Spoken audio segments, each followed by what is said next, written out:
हे दोस्तों, कैसे हैं आप सब लोग। आज है 13 जनवरी, टाइम हो रहा है 8:08। आपके सामने बीटीसी का चार्ट ओपन है। यह चार्ट आप 15 मिनट के टाइम फ्रेम पर देख रहे हैं और इस 15 मिनट के टाइम फ्रेम पर दोस्तों यहाँ पर आपको एक रेंज का ब्रेकआउट होता हुआ दिख रहा है, ठीक है। एंड देन देखिए, सबसे पहली बात इंपॉर्टेंट क्या है कि आपको यहाँ पर एक कंसोलिडेशन देखने को मिल रही है, ठीक है। एंड देन इस कंसोलिडेशन का ब्रेकआउट होता है काफ़ी खूबसूरत इस मारीबुजू कैंडल के साथ। जब भी एक स्ट्रॉन्ग मारीबुजू कैंडल देखने को मिलती है तो फिर वहाँ पर बायर्स का काफ़ी स्ट्रॉन्ग आपको विश्वास देखने को मिलता है ना। एंड देन देखा जाए तो ये कैंडल अपने रेजिस्टेंस पर ही ट्रैवल कर रही है और जस्ट आपको मालूम है कि भाई रेजिस्टेंस पे जब भी कैंडल ट्रैवल करती है तो वहाँ पर मार्केट काफ़ी ज़्यादा वॉलेटाइल होता है। एंड देन चलिए हम 5 मिनट के टाइम फ्रेम पर चलते हैं, क्योंकि ट्रेड तो हमें 5 मिनट के टाइम फ्रेम पर ही करना होता है। और देखिए 5 मिनट के टाइम फ्रेम पर यहाँ आपको एक बहुत खूबसूरत सी एक रिजेक्शन कैंडल भी आपको देखने को मिल रही है, ठीक है। एंड देन अगर आपको यहाँ पर ट्रेड लेना है तो फिर आपको जस्ट बॉटम से हमेशा आपको ट्रेड लेना चाहिए, ठीक है। जब भी आप सपोर्ट की बात करें तो सपोर्ट पर हमेशा आपको बाइंग करना चाहिए। 90% आपको हमेशा बाइंग की तरफ ही ट्रेड एग्जीक्यूट करना चाहिए।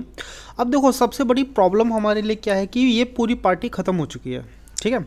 जो पार्टी चलनी थी वो चल चुकी है। एंड देन जैसे ही नेक्स्ट कैंडल शुरू होगी तो आप यहाँ पर समझ लीजिए कि दो ही चीज़ हो सकती है। या तो यहाँ पे मार्केट एक अच्छे खासे कंसोलिडेशन में जा सकता है, या तो दूसरी चीज़ हो सकती है कि यहाँ पर मार्केट में एक अच्छी खासी गिरावट भी आपको यहाँ पर देखने को मिल सकती है, ठीक है।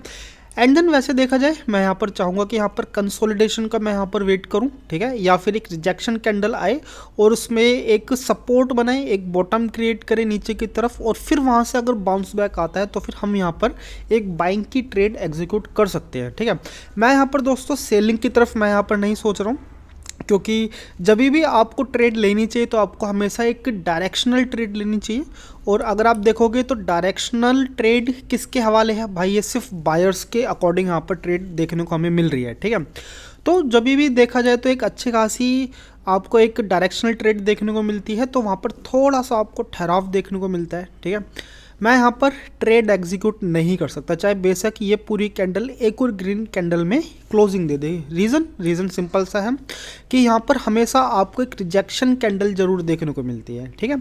तो जैसे यहाँ पर एक अच्छा खासा एक ट्रेडिंग सेटअप देखने को मिलता है तो फिर मैं आपको इन्फॉर्म करता हूँ।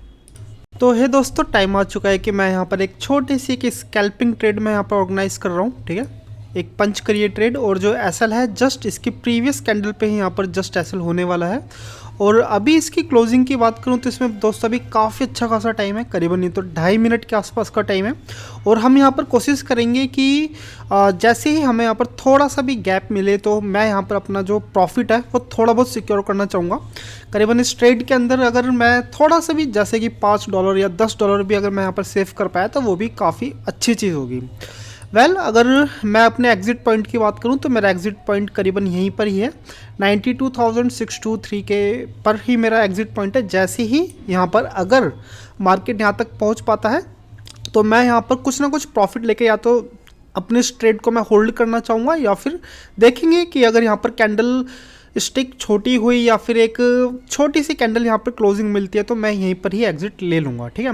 जस्ट आपसे बात करते करते प्रॉफिट करीबन $637 पे है, तो भाई मैं अब यहाँ पर एसएल में नहीं बैठने वाला, मुझे यहाँ पे थोड़ा सा प्रॉफिट चाहिए, ठीक है जी। मैंने यहाँ पर दोस्तों $88 मैंने यहाँ पे रिजर्व कर लिए हैं, और जस्ट बड़ा खूबसूरत सा प्रॉफिट आपको देखने को मिल रहा है। $945 मुझे यहाँ पर देखने को मिल ही रहे हैं दोस्तों। मैं करीबन मार्केट में आया था 8 बजे के आसपास आया था, और अभी टाइम हो रहा है 8:40, तो करीबन 1 घंटा होने को आ रहा है दोस्तों, ठीक है। और मैं आपसे कह रहा था कि भाई मैं यहाँ पर बाइंग ही करने वाला हूँ, और आप यहाँ पे देख ही सकते हैं कि काफ़ी अच्छी खासी सेलिंग शुरू हुई, लेकिन मुझे पता था कि भाई यहाँ पर आपको बाइंग के लिए ही आपको यहाँ पर जाना चाहिए। इसका रीज़न क्या है? इसका रीज़न है भाई कंसोलिडेशन।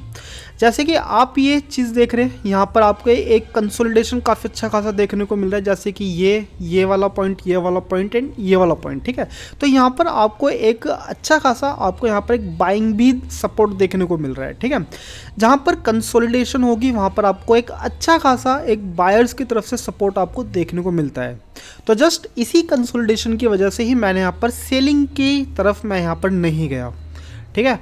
एंड देन जस्ट आपसे बात करते करते भाई प्रॉफिट तो देखो बड़ा खूबसूरत चल ही रहा है, ठीक है। थोड़ा सा और इसको बढ़ा लेते हैं, ठीक है जी, ज़्यादा नहीं, सिर्फ $300 मैंने यहाँ पे रिजर्व करे हैं। और अभी कहूँ तो देखो, अभी जस्ट कैंडल क्लोजिंग देने वाली है, 30 सेकंड के आसपास बचे हैं। एंड देन मुझे ऐसा लगता है कि मुझे नेक्स्ट कैंडल के लिए भी मुझे यहाँ पे रुकना चाहिए, क्योंकि मेरे पास अच्छा खासा एक बाइंग एज है। ठीक है, मेरे पास रिजर्व है $300। तो चलिए नेक्स्ट कैंडल के लिए भी मैं इसको होल्ड करता हूँ। ठीक है, तो चलिए मिलते हैं आपसे कुछ देर बाद, आप इस ट्रेड को देखिए।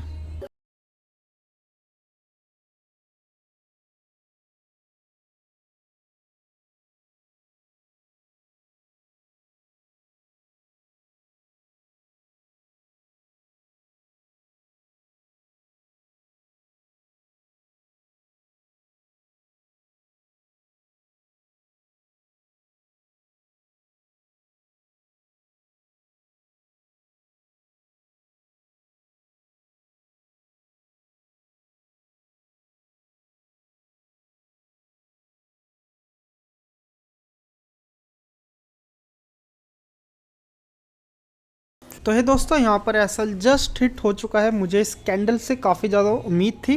मुझे ऐसा लग रहा था कि भाई यहाँ पर थोड़ा सा यहाँ पर स्पाइक देखने को मिलेगा एंड देन यहाँ पर कैंडल बूम करेगी। ठीक है, लेकिन बैड किस्मत, यहाँ पर ऐसी चीज़ें नहीं हुई।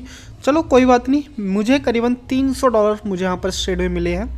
एंड देन जब मैंने इस ट्रेड को लिया था तो मुझे ऐसा लग रहा था कि भाई यहाँ पर कम से कम नहीं तो इस ब्लू लाइन के आसपास टच तो मार्केट को होना चाहिए था।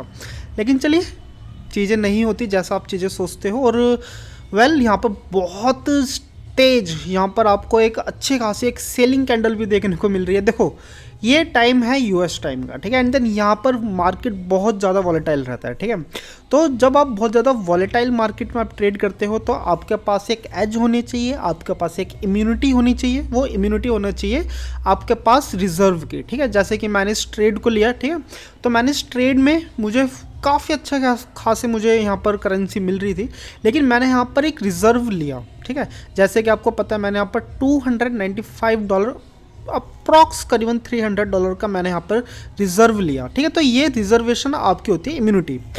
हो सकता था कि भाई यहाँ पे एक अच्छा खासा मुझे एक बूम मिल जाता तो काफ़ी अच्छा खासा प्रॉफिट होता, लेकिन मेरा यहाँ पर लॉस भी नहीं हुआ, बल्कि $300 का मुझे यहाँ पर प्रॉफिट भी मिला है। तो दोस्तों आप बताइए आपको यहाँ पर ट्रेड कैसी लग रही है। एंड देन अगर आपको चीज़ अच्छी लग रही है, बुरी लग रही है तो कमेंट कीजिए। और अगर आपने यहाँ तक वीडियो देखी है तो आपके लिए बहुत बहुत साधुवाद। चलिए मिलते हैं कल आपसे अब।